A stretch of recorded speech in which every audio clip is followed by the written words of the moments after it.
to the 4th episode of Season 5 of the 98% Life After Prison podcast, a show dedicated to all the incarcerated people in North Carolina who will eventually be released back into our communities.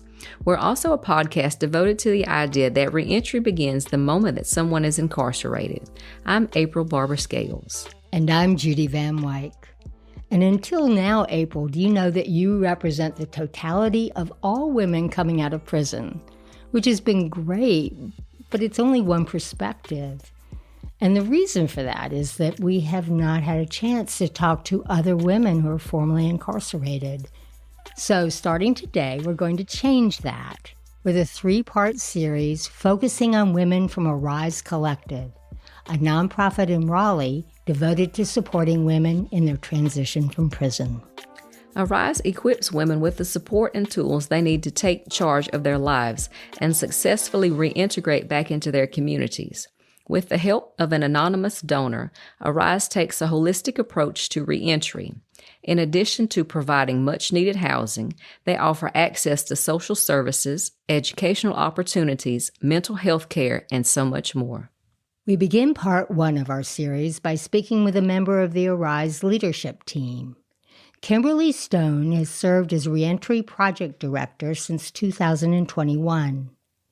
As such, she leads reentry programming, manages the housing, keeps the women safe, and as she says, generally minds the store. Before coming to Arise, Kim spent 16 years working for Southlight, a nonprofit that provides treatment for mental health and substance use disorder. And before that, she herself did considerable time in prison. Let's hear Kim's story and find out what makes Arise the rare and remarkable resource that it is. And by the way, be forewarned. You will hear the sound of slamming doors and feet running down the hallway. We conducted the interview at the Arise Collective Community Center, and I discovered that sound in that space really carries. Here is Kimberly Stone.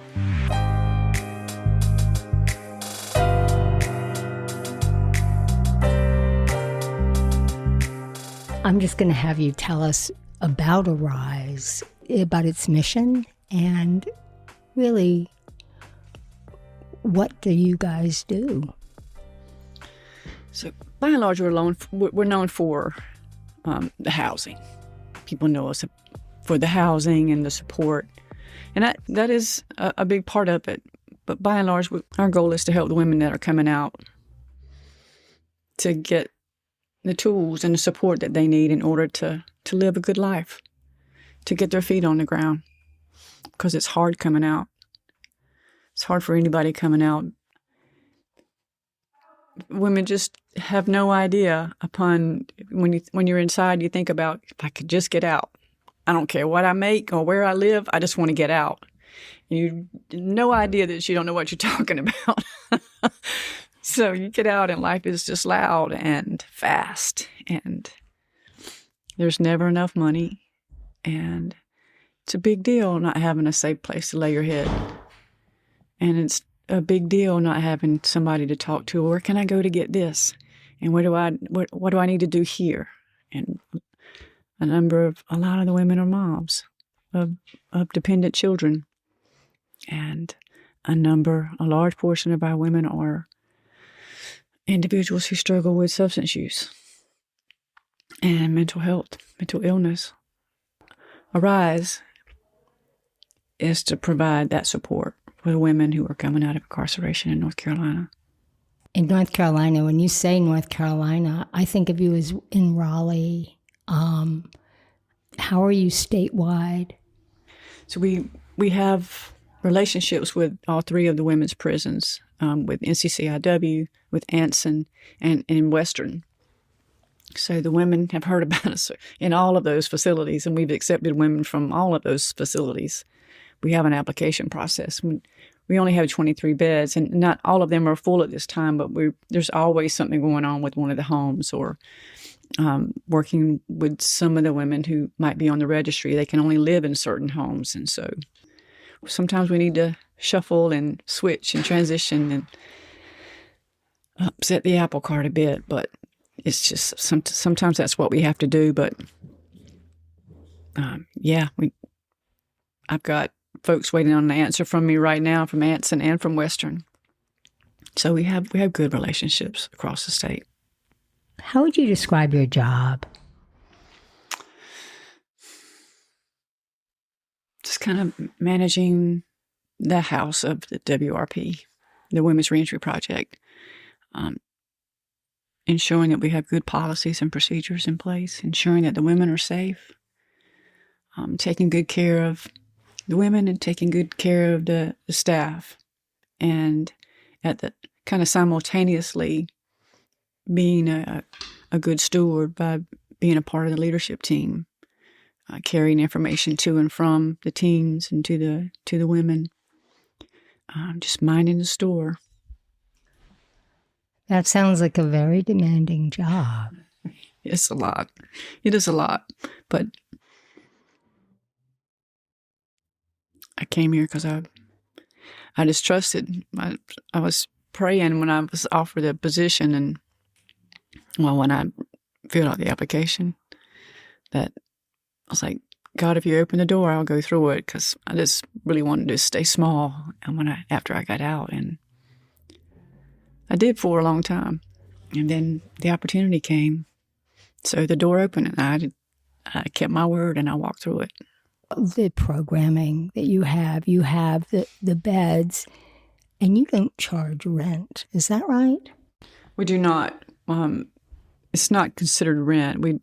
After they've been with us after she starts working, which we hope is certainly by month 2, and then gets her feet underneath her by month 3, and we'll do an assessment of what her income is and ask that she pays 30% of her monthly income, but no more than $400 a month in what we consider program fees or administrative fees for the home. It's not considered rent.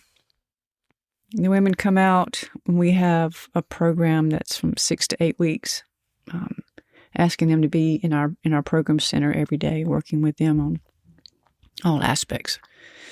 Emotional regulation, DBT, dialectical behavioral therapy, which is, sensory, recognizing when you're in trauma or when you're triggered, and giving you tools and resources in order to not be so reactive in life, to show up a little bit different.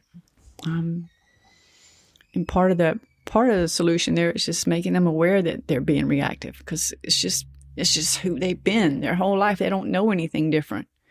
So being aware, giving them other tools that they can use in situations, getting them ready to go out into the workforce. We work with the local reentry council. They're great, helping build resumes, doing job training, and then providing transportation to the places where you can get LRC, where you can get access to resumes and training, and going to vocational trainings, giving you transportation there if you need to go to Southlight or other recovery behavioral health organizations to get medication, to dose, to go for primary health care, go see a doctor. A lot of these folks haven't seen doctors in years. We had a woman that came into our program last year. She served 5 years, and she got out in October, and she was diagnosed with stage 4 brain cancer in December, and she passed away in February. It was really hard. It's hard. This is hard work, and it's heart work. I love it, but it's just hard, and we have to take really good care of ourselves and the team. Team is just as important to me as the women we serve. What else? Gosh, there's spiritual, and working on that to find that home place inside. I'm not a religious person, but I am spiritual. I believe it's not spirituality. Religion is something that you do, and I think spirituality is something that you are. And we just try to give that away, and all that somatic wellness, which Jennifer introduced me to, being mindful and taking deep breaths and learning how to talk yourself off a ledge, just doing some deep breaths and relax. And I had no clue about that. And we're sharing that with the women, giving them that tool. Before you react, just take a second and pause. Breathe through it.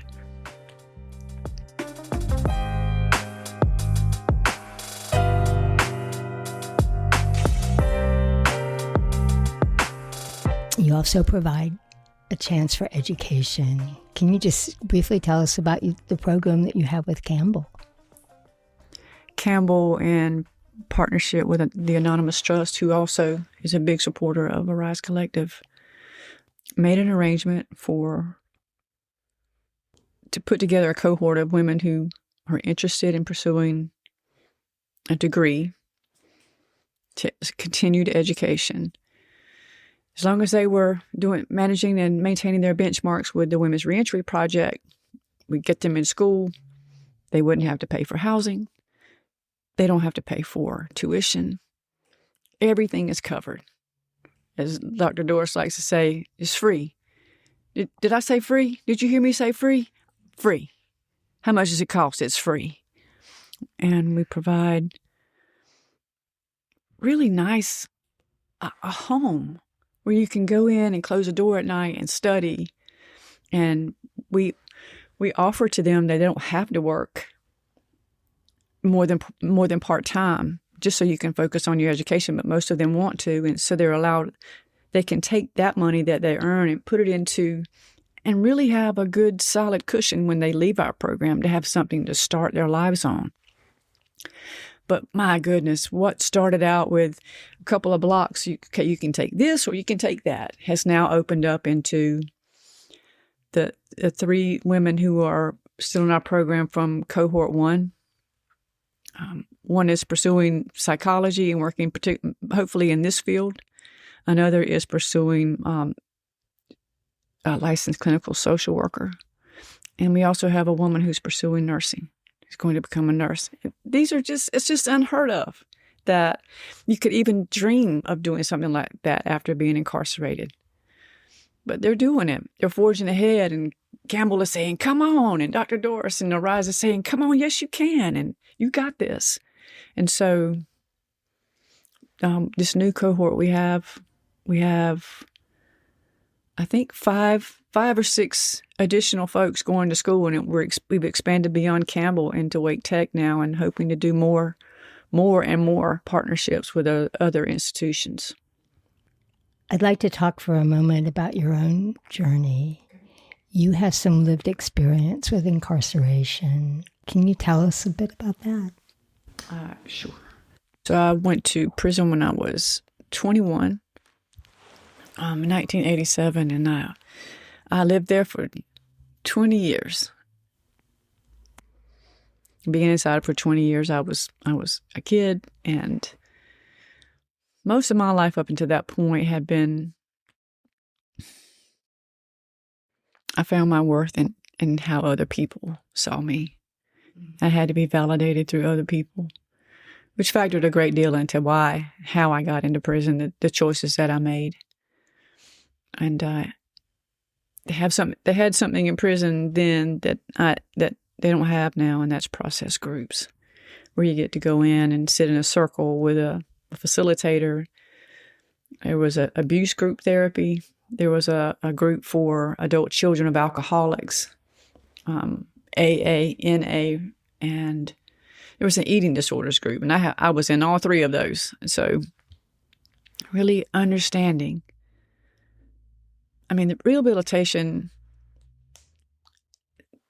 of course, it's on the person. The individual person has to go get it.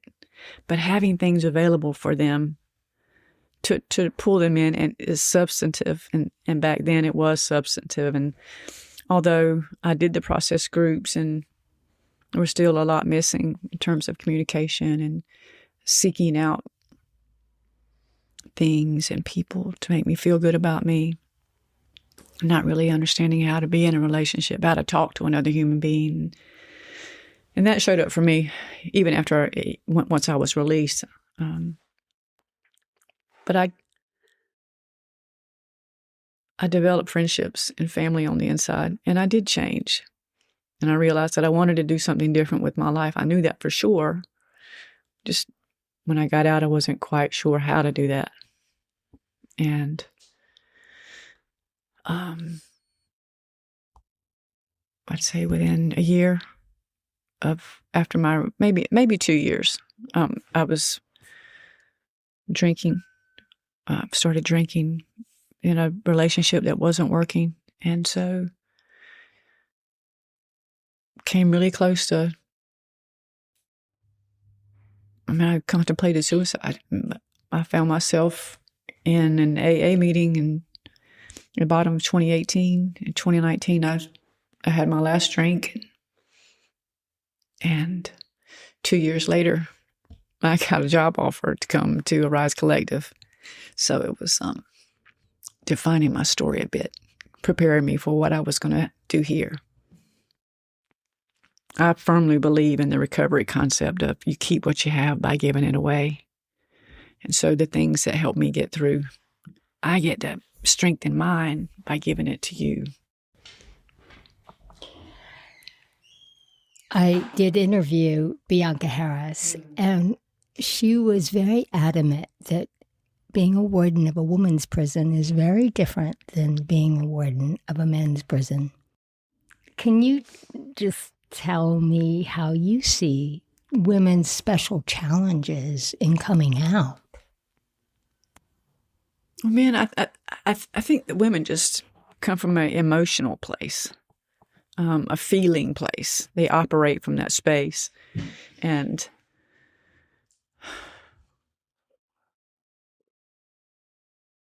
when you, particularly for those who've been using substances for a long time prior to numbing those feelings and numbing those emotions, and you go inside and they're really changing the way that they've moved away from process groups. Now it's medication that they manage things on the inside. And I don't think that serves any of us well, because there's abuse.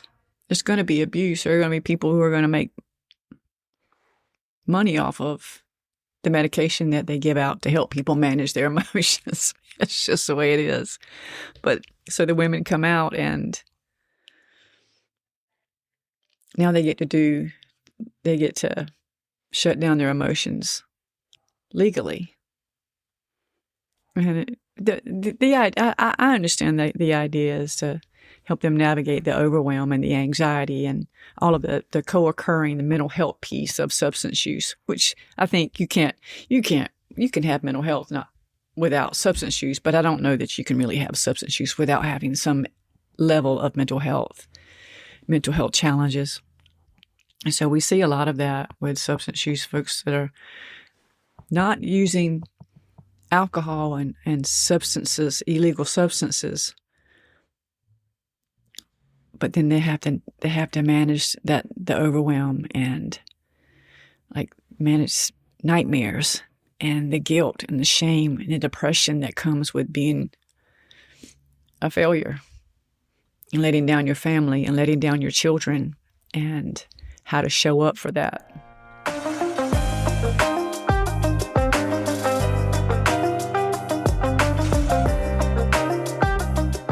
I don't have any data to support what I'm about to say, but I'm going to say it. I think it's easier for men to get jobs coming out of incarceration than it is for women. There's a level of judgment in place against the woman that I don't think exists with the men. If they can hold a mop or have stamina, and even if they're older but they're able to work, they can get a job. But with women, particularly women who are on the registry, they're in for a fight. It's really hard, and you have to have a job. There's just a vast, it's just a great more need than there are resources for women that are coming out. I talked to 4 women from the Arrives Collective. They all got in touch with me and followed through, and all of them had suffered substance use issues. Yeah. I'd say we're at 90% today. Yep.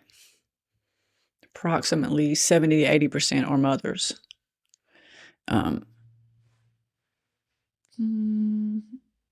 More than, I'd say 70 to 80% of that 70 to 80% are mothers of minor children.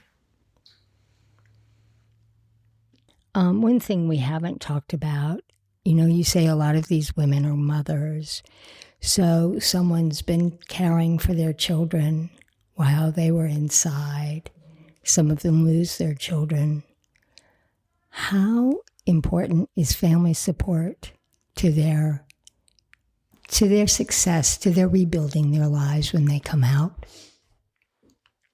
I think it varies, depending on the situation with the woman. Some of the women stay close with their families while they're on the inside, and some do not. I think everybody wants to get out and just run to each other and with open arms, and everything's just okay. It was great. We're moving on, but that's not realistic. And so, my hope is that the woman will. We ask every woman who comes into our program to give us really 30 days of just come in. I hate to call it a blackout, but it's just an orientation period. We just want to keep you close. No passes, no going home to see family. Just sit with us. Let us help you get your feet on the ground and talk with you about what do you want to do? What are you looking forward to? Do you want to repair your relationships with the family? When do you want to see your children? Do you want to see your children? We had a woman that left our program last year who, for a long time, I asked her, was she ready to get her daughter back? And this was early on in her time with us. And she said, I don't know. I don't know if I want to put her through that again. I don't know if I'm going to make it. And she moved into an apartment with her daughter last year, where you get your feet on the ground first, where you believe in you, and you forgive you, then you can begin to help. You know how to articulate to the family, like, I'm sorry. And can we build again and be able to receive whatever that response is, right? This is something I've seen, that you can surround somebody with resources. You can envelop them with as much care and love as you can. And yet some people still don't make it. What do you think makes the difference between those who do make it and those who don't? It's a great question. And it's one I ask myself a lot. Just in my experience, at one time I attributed it to the amount of time that a person did. And I think some of that is true, but I think it's more about a personal constitution. Have you had enough? There's this story about this guy's walking down the street and he sees this old man sitting on a porch, his neighbor, and he's sitting outside on the porch with his dog, and he said, I'm going to go over and just chat with him. So he goes over and he's talking to the old man, and the dog is just whimpering on the ground. I go, So the guy asked the gentleman, he said, what's wrong with your dog? He said, he's laying on a nail. He said, well, why won't he move? Why does he just laying there? He said, he'll move when it hurts bad enough. So when you get tired of laying on that nail, then you'll move. When the desire, it's just got to be uncomfortable enough to do something different. What is the most important thing you think you want the audience to know about the women that you serve?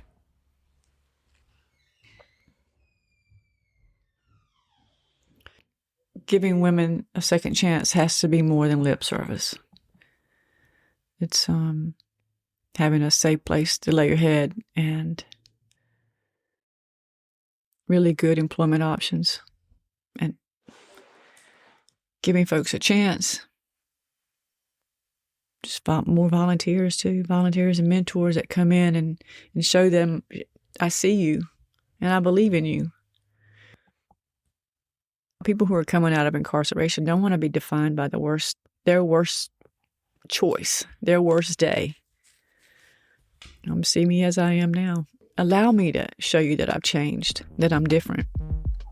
Listen to my story, learn more about us. Come out and talk to us.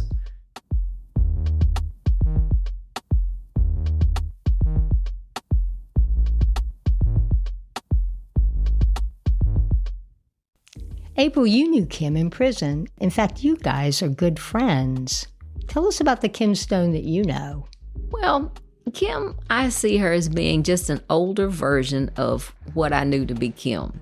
There were many days that we would sit behind this tree in Raleigh and just discuss life and politics, more like prison politics, and just what we would be doing and just kicking it. She was really cool back then, and she's even cooler now. She is a cool lady. I agree. Do you see each other much? We see each other sometimes on Zoom, but we touch base with one another just to check in to make sure we're okay. Have you ever been to Arise, the community center there? I haven't. They've got so many services, and it's just, it's where all the women collect because they've got houses all over Raleigh. Mm-hmm. You know, for me, what makes Arise so remarkable is, first of all, the wraparound services that they offer. I mean, they really do surround each woman with a cocoon of care and protection while they struggle to reorient to life on the outside and become independent. The second thing that's remarkable about Arise is that it's one of the very few organizations that provides transitional housing for women. There's shelters, and there's one or two nonprofits like Benevolence Farm in Alamance County. But that's really it for women. Yeah, for some reason, there are a lack of services for women, and often women have children, which means they should have even more wraparound services. Men, I think the world just looks at men as people that would mess up more so than women, and they automatically have more services in place. Unfortunately, the female population has been increasing with needing services, and hopefully the world will see that and add more services sooner than later. Women definitely need more services, and they need to be heard from. And that's why I approached Kim about possibly interviewing some of the women at Arise. I wanted to find out more about the special challenges women face coming out of prison. She suggested that I email the women directly and tell them what I was up to and why. So I did, and I heard back from 6 or 7 women.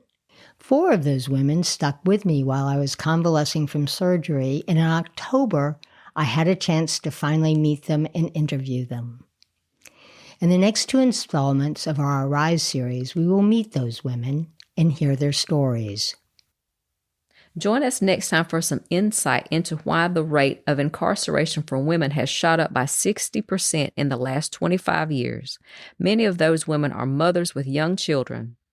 Until then, check out our website to check on our past episodes. Go to the 98% Life After Prison podcast.com. But before we go, I have an announcement to make. Last weekend, April received her bachelor's degree in criminal justice from the Southern New Hampshire University. April, congratulations. That's so cool.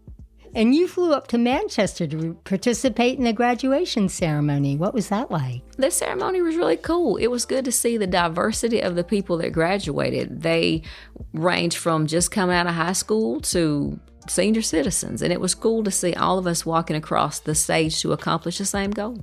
Yeah, I was impressed by both the student body and the faculty when I just watched it on YouTube. So, yeah, very cool school. Yeah, it was cool. Until next time, this is the 98% Life After Prison. Bye, y'all.